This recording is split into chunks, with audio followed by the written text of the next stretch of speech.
আসসালামু আলাইকুম। আমন্ত্রণ চ্যানেল সংবাদের সঙ্গে আছি হৃদয় হোসেন। সংবাদের শুরুতেই জানিয়ে দিচ্ছি ফ্রেশ আটা ময়দা সুদির সংবাদ শিরোনাম। জুলাই আন্দোলনে নারীদের সাহসী উত্থান উদযাপনে রাজধানীতে সমাবেশ ও মশাল মিছিল, নারীর প্রতি সব বৈষম্য নিরসনের আহ্বান।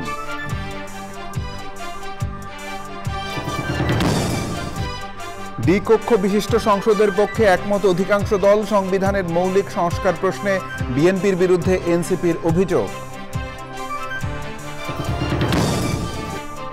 বাংলাদেশের আগামী নির্বাচন যতটা সম্ভব অংশগ্রহণমূলক হবে মনে করে ফ্রান্স, আওয়ামী লীগের জন্য অংশ নেওয়া কঠিন মন্তব্য। এবং সাফ অনূর্ধ্ব 20 নারী চ্যাম্পিয়নশিপে শান্তি মাঝির হ্যাটট্রিকে ভুটানকে 4-1 গোলে হারিয়েছে বাংলাদেশ, আফইদাদের টানা তৃতীয় জয়।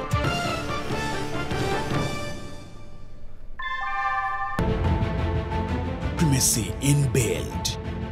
German technology, Bangladesh's first thermix rod, Salam Steel Thermax. সংবাদ শিরোনাম বলে জানাচ্ছিলাম, এখনকার এই সংবাদ আয়োজন একই সঙ্গে চ্যানেল আই ইউটিউব চ্যানেল এবং channel I OTT platform I স্ক্রিনে লাইভ স্ট্রিম হচ্ছে। দ্বিকক্ষ বিশিষ্ট সংসদের পক্ষে অধিকাংশ দল একমত হলেও এর গঠন কাঠামো ও কার্যকারিতা নিয়ে ঐকমত্য হয়নি। এছাড়াও উচ্চকক্ষে 100 আসন এবং মৌলিক কিছু বিধান ও তত্ত্বাবধায়ক ব্যবস্থার ক্ষেত্রে 2/3 রাজনৈতিক দলের মতামত লাগবে বলে সম্মত হয়েছে বেশিরভাগ দল।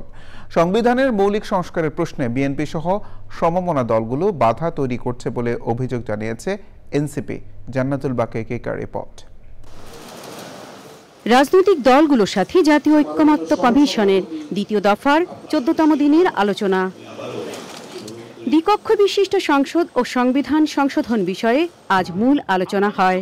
আমরা মনে করেছি প্রচলিত পদ্ধতিতে পার্লামেন্ট নির্বাচন হোক, পার্লামেন্টে ডিসাইড করবে আগামীতে কোন পদ্ধতিতে আমরা এই ধরনের সরকার গঠন করব। চাই নির্বাচিত হয়ে জনগণের প্রতিনিধি সংসদে আসুন, আমরা অনির্বাচিত ব্যক্তিকে আমরা এখানে চাই না। উচ্চকক্ষ, নিম্নকক্ষ এবং 100 নারী আসনে পিআর বা সমানুপাতিক ভোটের পক্ষে মত দিয়েছে জামাতে ইসলামী।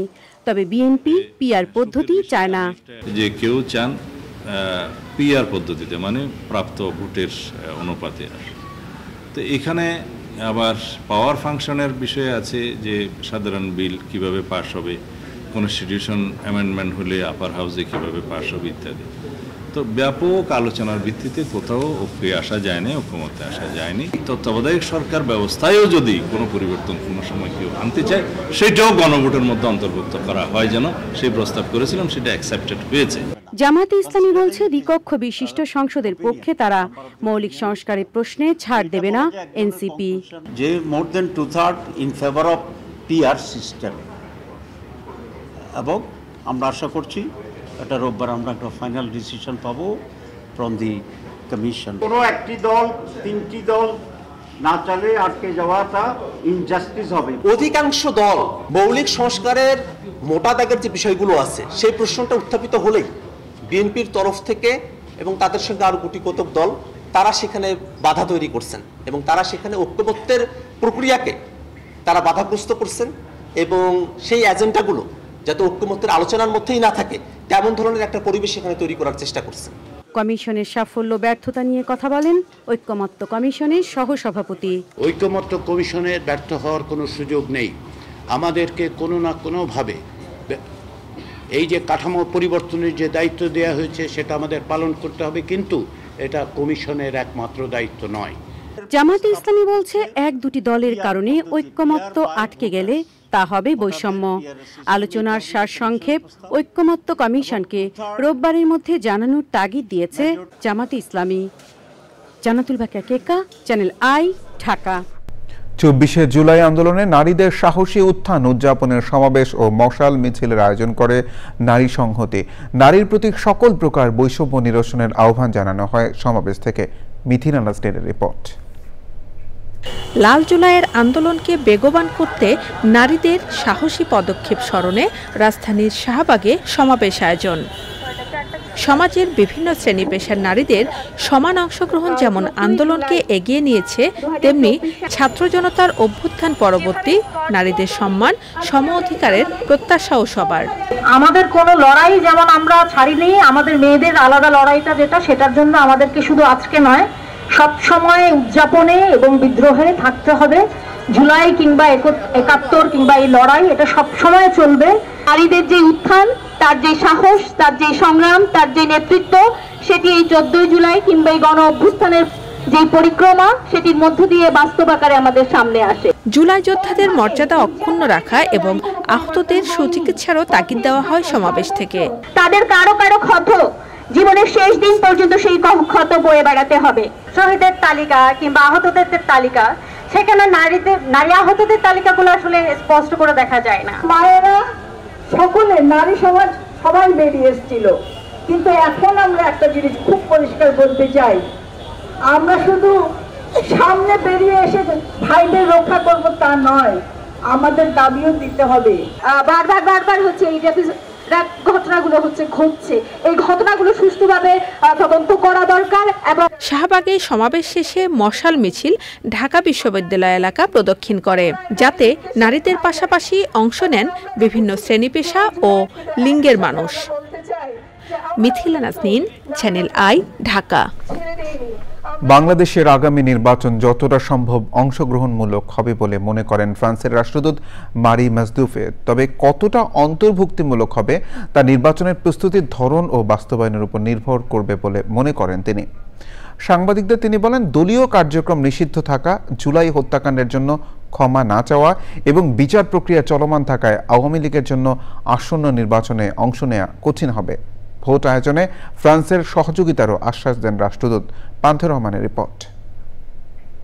আগামী বছরের ফেব্রুয়ারি নাগাদ নির্বাচন হতে পারে এমন ইঙ্গিত দিয়ে চলতি বছরের মধ্যেই আইন শৃঙ্খলা রক্ষাকারী বাহিনীকে প্রস্তুত থাকার নির্দেশ দিয়েছেন প্রধান উপদেষ্টা ডক্টর মোহাম্মদ ইউনূস। প্রসঙ্গ ওঠায় ফ্রান্সের জাতীয় দিবসের অনুষ্ঠানের ফাঁকে বাংলাদেশের আসন্ন নির্বাচন নিয়ে নিজের প্রত্যাশার কথা জানান দেশটির রাষ্ট্রদূত। I'm confident that the election commission is going to do a great job. That's clearly their intention. So hopefully it will be as inclusive as possible. আমি বিশ্বাস করি নির্বাচন কমিশন ভালোভাবে কাজ করবে। এটাই যে তাদের উদ্দেশ্য তা পরিষ্কার। তাই আশা করছি নির্বাচনটি যতটা সম্ভব অন্তর্ভুক্তিমূলক হবে। আমরা জানি বাংলাদেশের একটি ঐতিহাসিক রাজনৈতিক দলের কার্যক্রম নিষিদ্ধ রয়েছে। যতক্ষণ না সেই দল নিজেদের সংস্কার করছে, ক্ষমা চাইছে এবং তাদের কিছু নেতার বিচার হচ্ছে, ততক্ষণ পর্যন্ত যে তাদের নির্বাচনে অংশ নেওয়া কঠিন, সেটিও আমরা বুঝি। রাষ্ট্রদূত মনে করেন, অংশগ্রহণমূলক মানে শুধু বড় দল নয়, বরং ছোট ছোট দল ও স্বতন্ত্র প্রার্থীদের সর্বোচ্চ অংশগ্রহণ। Interim government under the wise leadership of Dr. Yunus has been engaging and committing itself to prepare the scene to hold free and fair elections. Doctor Mohammad ইউনূসের নেতৃত্বে অন্তর্বর্তী সরকার অবাধ ও সুষ্ঠু নির্বাচন আয়োজনের পরিবেশ তৈরিতে কাজ করছে। এটা তাদের অঙ্গীকার। ফ্রান্স এই প্রচেষ্টাকে সমর্থন করছে। সম্ভব হলে আমরা ইউরোপীয় জোট ও আন্তর্জাতিক পর্যবেক্ষক দল পাঠিয়েও সহায়তা করতে চাই।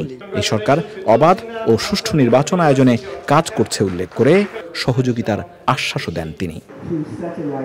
পান্থের রহমান, চ্যানেল আই, ঢাকা। জুলাই গণঅভ্যুত্থানের শহীদ ও আহতদের সম্মান দেখাতে রাষ্ট্র ব্যর্থ হয়েছে বলেছে জামায়াত ইসলামী। জুলাইয়ের স্পিরিটকে ধারণ করে বৈষম্যহীন ও ইনসাফের ভিত্তিতে নতুন বাংলাদেশ করতে চায় জামায়াত। জাতীয় নির্বাচনের আগে গণহত্যাকারীদের বিচার নিশ্চিত করা ও নির্বাচন ব্যবস্থা সহ রাষ্ট্র সংস্কারের দাবি জানান জামায়াত নেতারা। আক্তার হোসেনের রিপোর্ট। জুলাই বিপ্লবের বর্ষপূর্তি উপলক্ষে শহীদ পরিবার ও আহতদের সঙ্গে জামায়াত ইসলামীর মতবিনিময় সভা। শহীদ পরিবার ও আহতদের যথাযথ সম্মান ও অগ্রাধিকার দিয়ে তাদের পুনর্বাসনের কথা বলেন নেতারা। শহীদ পরিবারের পুনর্বাসন করতে হবে, আহতদেরকে পুনর্বাসনের উদ্যোগ গ্রহণ করতে হবে। নির্বাচনের আগে বিচার ও সংস্কারের দাবি জানিয়ে নেতারা বলেন, যেনতেনভাবে নির্বাচনের মাধ্যমে ক্ষমতায় গিয়ে আবারও ফ্যাসিস্টদের মতো রাষ্ট্র পরিচালনা জনগণ চায় না। তারা জুলাই আগস্টের গণঅভ্যুত্থানকে গুরুত্ব দেন না। তারা জুলাই আগস্টের গণঅভ্যুত্থানের অগ্রসৈনিক যারা, তাদেরকেও সম্মানিত করেন না, বরং আপনারা কথায় কথায় তাদের মর্যাদার হানি হয় এমন ধরনের বক্তব্য দিয়ে যাচ্ছেন, এটি কোনোভাবেই গ্রহণযোগ্য নয়। জাতীয় নির্বাচনে প্রবাসীদের ভোটাধিকার নিশ্চিত করার দাবি জামায়াতের। অবশ্যই রেমিটেন্স যোদ্ধা 1,10,00,000-এরও বেশি ভোটার পৃথিবীর বিভিন্ন দেশে অবস্থান করছে, তাদেরকে ভোট দেওয়ার জন্য ব্যবস্থা করতে হবে, আইন সংশোধন করতে হবে।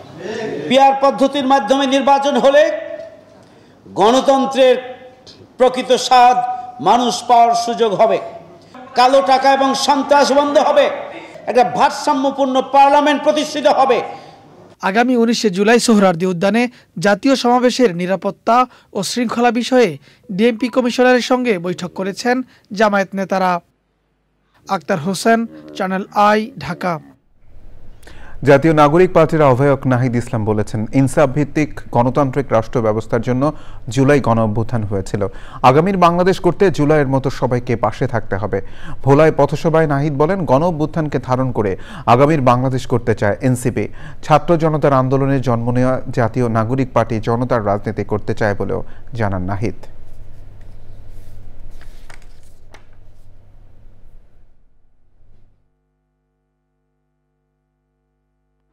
দুর্নীতি, বৈষম্য, চাঁদাবাজ, সন্ত্রাস এবং মাফিয়া সিস্টেমের বিরুদ্ধে একটা ইনসাফ ভিত্তিক, মর্যাদা ভিত্তিক গণতান্ত্রিক রাষ্ট্র কায়েমের জন্য হয়েছিল। আমরা সেই ব্যবস্থা প্রতিষ্ঠার জন্য লড়াই করছি। আমরা চাই সেই লড়াইয়ে গণ অভ্যুত্থানে যেভাবে ভোলার সন্তানেরা অগ্রনায়ক ছিল, অগ্রসৈনিক ছিল, আমাদের এই লড়াইও ভোলাকে সামনে থেকে লড়াই করতে হবে, নেতৃত্ব দিতে হবে। কয়েকদিনে টানা বর্ষণ ও উজান থেকে নেমে আসা পাহাড়ি ঢলে ফেনীর মুহুরী, কহুয়া ও সিলোনিয়া নদীর বাঁধ ভেঙে বিভিন্ন এলাকায় ফসল, আমনের বীজতলা, আউশ আবাদ ও মাছ চাষিদের ক্ষতি হয়েছে। ক্ষতি পুষিয়ে ঘুরে দাঁড়াতে সরকারের সহযোগিতা চেয়েছেন স্থানীয় জনগণ। ফেনী সংবাদদাতার পাঠানো তথ্য ভিডিওচিত্রের রাজীব আহমেদের রিপোর্ট। কয়েকদিনের টানা বর্ষণ ও উজান থেকে নেমে আসা পাহাড়ি ঢলে ফেনীর মুহুরী, কুহুয়া ও সিলোনিয়া নদীর বাঁধ ভেঙে পশুরাম ও ফুলগাজী উপজেলায় বিভিন্ন এলাকায় পানি প্রবেশ করে ফসলের ব্যাপক ক্ষয়ক্ষতি হয়েছে। পুকুরে মাছ গেছে, গড় গেছে, চিনে খের গেছে, ধান গেছে। আমার 97 বস্তা ধান, 2 লাখ টাকার মতো মাছ ক্ষতিগ্রস্ত হয়েছি এই 3টা প্রজেক্টে। ফসলের আমরা জ্বালা চলে গেছে আর আমরা এখন সর্বহারা। কৃষি জমিতে আমাদের যে রোপণের জন্য বীজ রোপণ করছিলাম, ওই বীজগুলো আমাদের নষ্ট হয়ে গেছে। সরকারের কাছে আমরা কানের দাবি নাই, আমরা দাবি হলে মুহুরী নদী বাঁধ সংস্কার করে দেওয়া। নদীর বিষয়তে সংস্কার করলে আমরা লাখ লাখ মানুষের, কোটি কোটি মানুষের উপকার হবো। কৃষি সম্প্রসারণ অধিদপ্তর ও মৎস্য বিভাগের তথ্য মতে বন্যায় ফেনীর বিভিন্ন এলাকায় 855 হেক্টর আউশ, 557 হেক্টর গ্রীষ্মকালীন সবজি, 694 হেক্টর আমনের বীজতলার ক্ষয়ক্ষতি হয়েছে। 6 উপজেলার বিভিন্ন এলাকার 2300টি পুকুর, দিঘি ও মাছের খামারের মাছ ভেসে গেছে। যে সকল কৃষক আমন বীজতলা করেছে, নষ্ট হয়ে গেছে, সেই সকল কৃষকদেরকে আমরা পুনরায় বীজ দিই, আবার বীজতলার মাধ্যমে আমনে ফিরিয়ে নিয়ে আসবো। দ্রুত টেকসই বাঁধ নির্মাণ করে ফসল ও মাছ চাষিদের বন্যার ক্ষয়ক্ষতি থেকে রক্ষা করতে সরকার প্রয়োজনীয় ব্যবস্থা নেবে, এ আশা সকলের। Rajib Ahmed, Channel I. সাফ অনূর্ধ্ব 20 নারী ফুটবলে দুর্দান্ত ছন্দে ছুটে চলেছে বাংলাদেশের মেয়েরা। আগের দুটি ম্যাচে শ্রীলঙ্কা ও নেপালকে হারানোর পর সেই ধারাবাহিকতায় আজ বৃষ্টিবিঘ্নিত তৃতীয় ম্যাচে ভুটানকে 4-1 গোলে উড়িয়ে দিয়েছে লাল সবুজের মেয়েরা। হ্যাট্রিক করেছেন শান্তি মাঝি। অজর ধারায় বৃষ্টির কারণে দুই মাঠে হয়েছে 2 হাফের খেলা। প্রায় 5 ঘন্টায় শেষ হয়েছে ঘটনাবহুল ম্যাচটি। বসুন্ধরা কিংস অ্যারেনায় খেলার প্রথমার্ধে 6 মিনিটে শান্তির গোলে এগিয়েছিল স্বাগতিকরা। এরপর তুমুল বৃষ্টিতে ম্যাচ বন্ধ ছিল 1.5 ঘন্টারও বেশি সময়। মাঠ খেলার অনুপযুক্ত থাকায় দ্বিতীয় হাফের খেলা সরিয়ে নেওয়া হয় বসুন্ধরা কিংসের অনুশীলন গ্রাউন্ডে। 53 মিনিটে গোল শোধ করে ম্যাচে ফিরে ভুটান, তবে 57 ও 79 মিনিটে গোল করে হ্যাট্রিক পূর্ণ করেন শান্তি মাঝি। 76 মিনিটে ব্যবধান 4-1 করেন মুনকি আক্তার। টানা 3 ম্যাচ জিতে পয়েন্ট টেবিলে শীর্ষস্থান ধরে রেখেছে বাংলাদেশ অনূর্ধ্ব 20 নারী দল। বাংলাদেশ শ্রীলঙ্কা টি20 সিরিজ প্রসঙ্গ।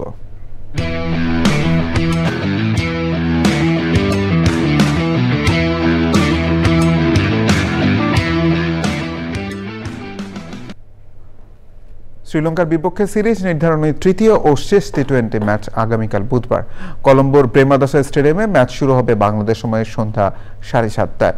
পাল্লেকেলেতে পরাজয় দিয়ে 3 ম্যাচের সিরিজটি শুরু করলেও ডাম্বুলায় দ্বিতীয় টি-20 ম্যাচে দুর্দান্ত লড়াই করে সিরিজে ফেরা বাংলাদেশের লক্ষ্য এখন জয় দিয়ে সিরিজ ও সফর শেষ করা। অফিসিয়াল সংবাদ সম্মেলনে সিনিয়র সহকারী কোচ মোহাম্মদ সালাউদ্দিন জানিয়েছেন, জয় ছাড়া অন্য কিছু চিন্তা করছে না টিম টাইগার্স। দলে মিডল অর্ডার ছন্দে ফিরলে জয় পাওয়া সহজ হবে টাইগারদের।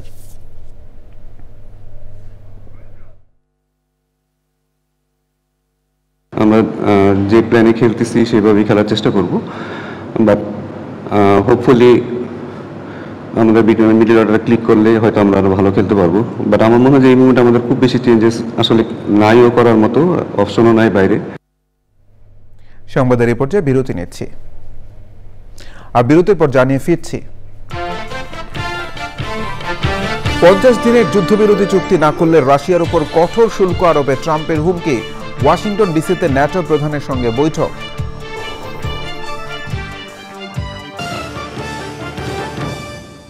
21শে আগস্ট গ্রেনেড হামলার মামলায় বিএনপির ভারপ্রাপ্ত চেয়ারম্যান তারেক রহমান সহ আসামিদের খালাসের রায়ের বিরুদ্ধে রাষ্ট্রপক্ষের করা আপিলের শুনানি তারিখ 17 জুলাই ঠিক করেছেন আপিল বিভাগ। প্রধান বিচারপতি ডক্টর সৈয়দ রিফাত আহমেদের নেতৃত্বাধীন বেঞ্চ ওই দিন ঠিক করেন। 2 দশক আগে আওয়ামী লীগের সমাবেশে গ্রেনেড হামলার ঘটনায় করা আলাদা মামলায় বিচারিক আদালতের দেওয়া সাজার রায় বাতিল করে গত বছরের 1 ডিসেম্বর রায় দেন হাইকোর্ট। এই রায়ের ফলে বিএনপির ভারপ্রাপ্ত চেয়ারম্যান তারেক রহমান, সাবেক স্বরাষ্ট্র প্রতিমন্ত্রী লুৎফুজ্জামান বাবর সহ গ্রেনেড হামলা মামলার আসামিরা খালাস পান।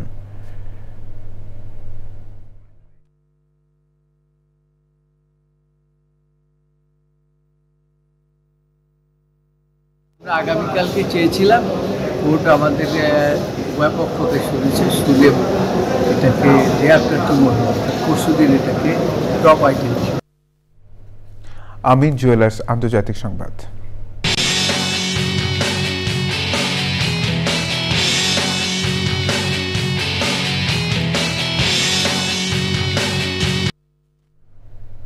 দিনের মধ্যে যুদ্ধবিরতি চুক্তি না করলে রাশিয়ার উপর কঠোর শুল্ক আরোপ করার হুমকি দিয়েছেন মার্কিন প্রেসিডেন্ট ডোনাল্ড ট্রাম্প। ওয়াশিংটন ডিসিতে ন্যাটো প্রধান মার্ক রুটের সঙ্গে বৈঠকে তিনি বলেন, ইউক্রেনকে ন্যাটো দেশগুলোর মাধ্যমে সর্বাধুনিক অস্ত্র সরবরাহ করা হবে যাতে তারা রাশিয়াকে প্রতিহত করার জন্য প্রয়োজনীয় পদক্ষেপ নিতে পারে। মার্ক রুটে বা প্রেসিডেন্ট ট্রাম্প কেউই ইউক্রেনকে পাঠানো অস্ত্র সম্পর্কে বিস্তারিত কোনো তথ্য দেননি। তবে রুটে জানান, এই চুক্তিতে ক্ষেপণাস্ত্র ও গোলাবারুদ অন্তর্ভুক্ত রয়েছে।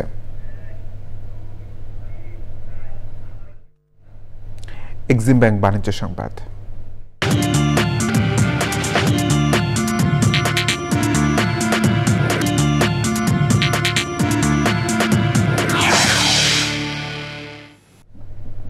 নির্মাণ খাতে আধুনিকতা আর স্থায়িত্বের নতুন মাত্রা যোগ করতে ঠাকুরগাঁয়ে মেঘনা গ্রুপের ঢালাই স্পেশাল সিমেন্টের ডিলারশিপ চালু হয়েছে।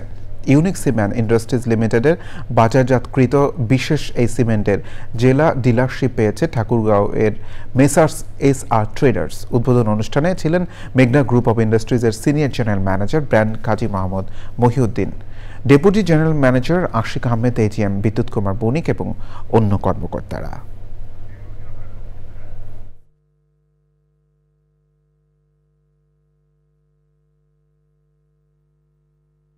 বরগুনার 7 দিনের বৃক্ষ মেলার উদ্বোধন করা হয়েছে। শহীদ মিনার প্রাঙ্গণে মেলার উদ্বোধন করেন জেলা প্রশাসক মোহাম্মদ শফিকুল আলম। আর উপস্থিত ছিলেন পটুয়াখালী বিভাগীয় বন কর্মকর্তা শফিকুল ইসলাম, সহকারী বন সংরক্ষক তারিকুল ইসলাম সহ অন্যরা। পরে মেলা তিনি পরিদর্শন করেন।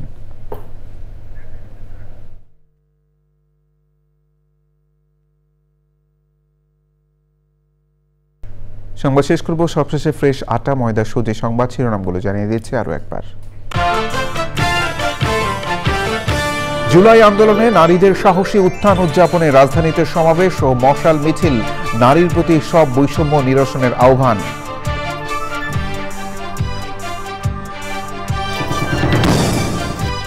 দ্বিকক্ষ বিশিষ্ট সংসদের পক্ষে একমত অধিকাংশ দল, সংবিধানের মৌলিক সংস্কার প্রশ্নে বিএনপির বিরুদ্ধে এনসিপির অভিযোগ।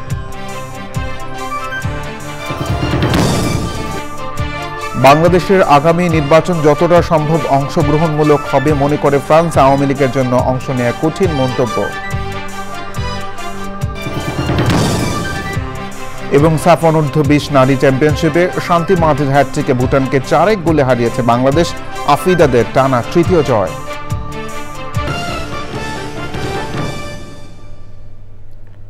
চ্যানেলে সর্বশেষ সংবাদ জানতে ভিজিট করুন চ্যানেল i online.com যুক্ত থাকুন আমাদের সোশ্যাল মিডিয়া প্ল্যাটফর্মগুলোর সাথে। ধন্যবাদ সবাইকে।